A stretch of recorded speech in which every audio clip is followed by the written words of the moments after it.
निलंबित पीएसआय गोपाल बदने या न्यायालयात हजर करणार आहे।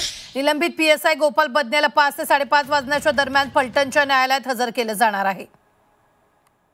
मोठी बातमी आपण पाहतोय, गोपाल बदनेला कोर्टात हजर करण्यात येईल। फलटणच्या न्यायालयात गोपाल बदनेला हजर करण्यात येईल। महिला डॉक्टर आत्महत्येप्रकरणी बदने आरोपी आहे। तर थोड्याच वेळात न्यायालयात हजर करण्यात येणार आहे।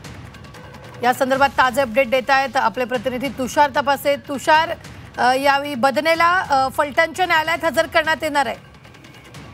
नक्कीच आपल्याला माहिती आहे की काल रात्री हा बदने जो या महिला डॉक्टर जी आत्महत्या प्रकरण आहे त्यातला मुख्य संशयित आरोपी आहे, तो काल रात्री स्वतः शरण आला।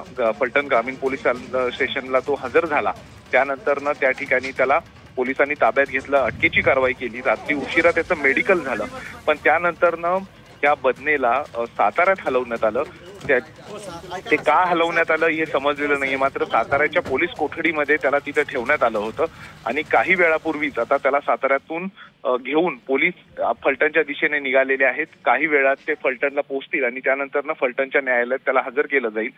या ठिकाणी पोलीस कोठडीची मागणी होऊ शकते आणि ती जास्तीत जास्त प्रमाणात ती मिळावी अशा पद्धतीचं या ठिकाणी मागणी पोलीस विभागाकडून किंवा सरकारी वकिलाकडून होऊ शकते। निश्चित तुषार, धन्यवाद ताजे अपडेट देण्यासाठी। आम्ही वेळोवेळी तुमच्याकडून या संदर्भातले ताजे अपडेट घेत राहणार आहोत।